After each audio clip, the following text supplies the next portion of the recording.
Okay, hello everyone, my name is Nicolas. I work at Fraunhofer Institute for Solar Energy, and I want to tell you what we do with satellite images. This is me and a colleague standing next to our satellite dish.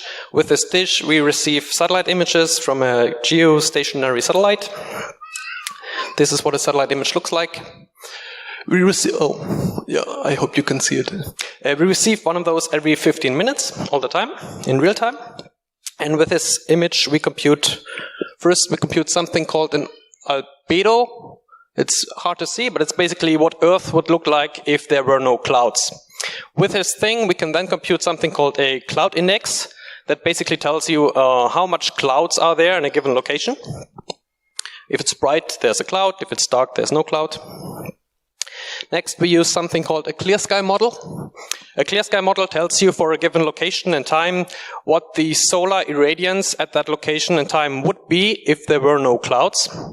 Solar irradiance is measured in watts per square meter. And this clear sky model combined with the cloud index gives us a time series of what the solar irradiance was at the location. This method is cool. What we can do is we can take actual solar irradiance measurements from ground sensors, and then we can fit our model parameters so that our satellite method fits the ground measurements.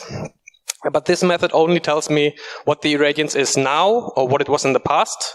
I also want to know what it's in the future. So what we do is we take those cloud indices and we compute something called a cloud motion vector. Basically, that's an optical flow.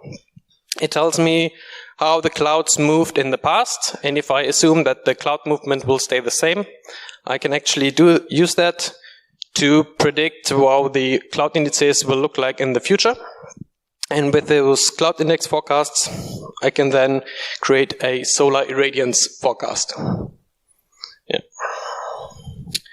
Next, let's assume you have a PV power plant.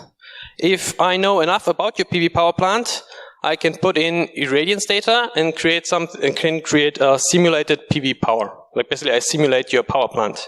And again, what I can do is, if I have power measurements from your plant, I can fine-tune the simulation parameters so that my simulated PV power fits your power measurements.